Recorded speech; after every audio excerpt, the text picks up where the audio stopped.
Hi, I'm John Healy, Chief Investment Officer of Healy Wealth Management, and today I'm joined by Kathy Healy, CEO and Financial Planner, Wealth Manager for Healy Wealth Management. And today we're going to talk about families and money. It's a big topic, and there's a lot of different opinions on families and what do we advise to help people in their families.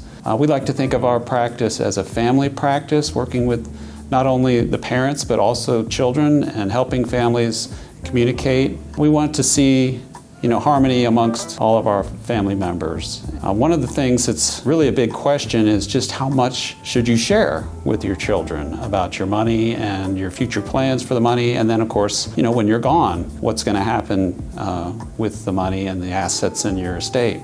So today, I'm going to do an interview with Kathy and talk about how we relate with families in our practice. So how much transparency, Kathy, do we advise? How do we think about transparency for parents to provide to their children? Thinking about how transparent and families should be with the next generation is a great question, because there's a fine line between transparency and over-disclosure. And the same line exists between privacy and secrecy. So privacy can be a good thing, secrecy usually not so good. Transparency can be a good thing, over-disclosure maybe not so good. So like in many decisions we make every day, we're just trying to find the right balance. Yeah, so transparency versus oversharing, over-disclosure. You don't want to just share everything. So can you talk more about that and where do you draw the line? Well, in the context of a family meeting, which I think is a great way to discuss this with your family versus talking with one child about it and talking with another child at a different time about it, it's great to come together for this and have an open and honest conversation. So I would think there are 4 different kinds of meetings that you could have with your children or your heirs.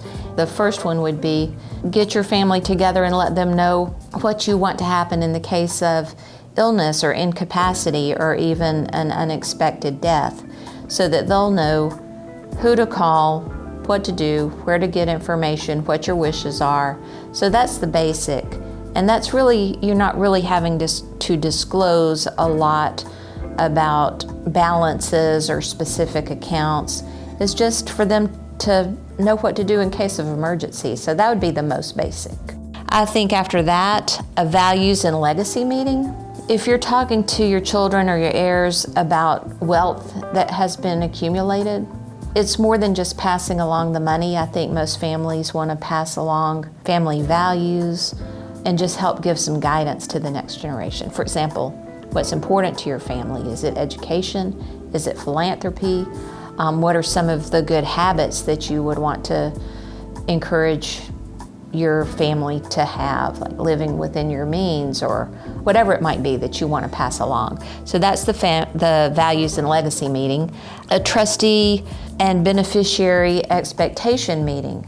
So this is for families that are going to be leaving a significant amount to their heirs, or even if it's philanthropy or a charity, need to have some expectations. So you set expectations there.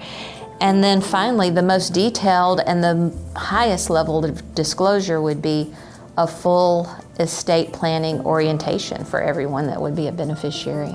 We've seen situations where we try to encourage transparency, and we've seen it been navigated very successfully where it actually diffuses conflict.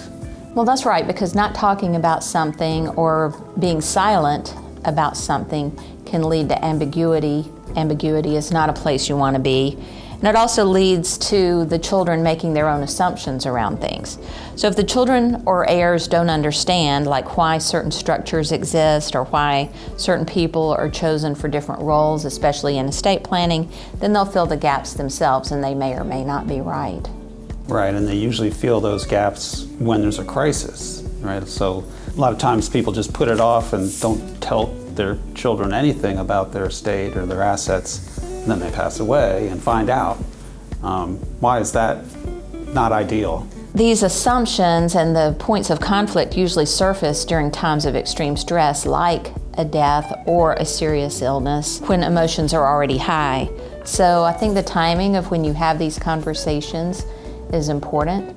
it's good to get ahead of any kind of crisis so that you're having a good, honest and open discussion.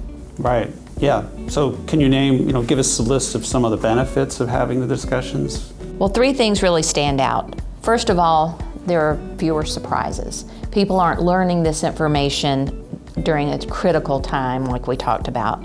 And second, they're better prepared, especially when they know what trusted contacts are going to be of help for them, who to call for guidance. That's another important thing.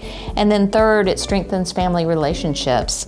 When the values and intent are shared, wealth becomes a tool for support and opportunity, not a source of tension. So these conversations really are not about control, they're about clarity. Think about the things that could blow up if you start talking to your kids about how much money you have. You're worried about how they're going to react and what they're going to do. If they know you've got a lot of money, how may that affect their decisions going forward? So it can be very nerve-wracking to parents to do that, a lot of fear. So to mitigate that fear, what are some of your tips? For most families, just figuring out how to get started, knowing where to begin is important. And the starting point really is not the numbers, it's the intent. It helps to frame it somehow with the family, and I recommend having the whole family there, not leaving out anybody. And say something like, we really want to reduce the burden on you. We want fewer surprises. And we want you to understand what matters the most to us. And start there, start with ideas. Conversations can unfold over time. It doesn't have to be a one and done. We hash everything out in this one meeting. I think it's just more of an open communication. Someone who's considering doing a family meeting, sitting the whole family down at the dining room table, what would be a good way to start this off? As you said, it's not just one meeting, it's the beginning of a series of meetings. I think it's a great idea to start with the parents, thanking the children for being engaged in the process, and kind of go through some of the things that are important to the family. If there's a large amount of wealth, it's important to acknowledge where the wealth came from. It's important to think about how it will be used in alignment with the family values. Yeah, in doing family meetings, talk about our role and maybe give some examples of the values and the ideals that families have. Well, most of the time when families come to us and they're in this situation where they want to talk with the next generation, they've got some pretty good values around money. A lot of times there's a good work ethic that they want to pass on.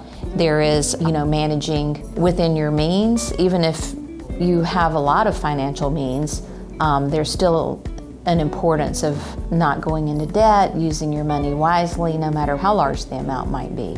So these are some of the values I think that parents want to pass on. And it doesn't have to be heavy-handed at all. I think just kind of an acknowledgement, how the wealth has been built, and ideas for what they're hoping for future generations. Thank you for joining us today. We hope that helps you understand what we're dealing with clients and their questions about family meetings. If you have any questions or comments, please let us know. Always hit the like button and subscribe to our YouTube channel. Your financial legacy is more than what you pass on. It's how well your family understands it, respects it, and will carry it forward. Transparency done thoughtfully is not about giving up privacy. It's about giving your family clarity, confidence, and peace of mind. So if this is a conversation you've been meaning to start, we're happy to help you think through how to do it well.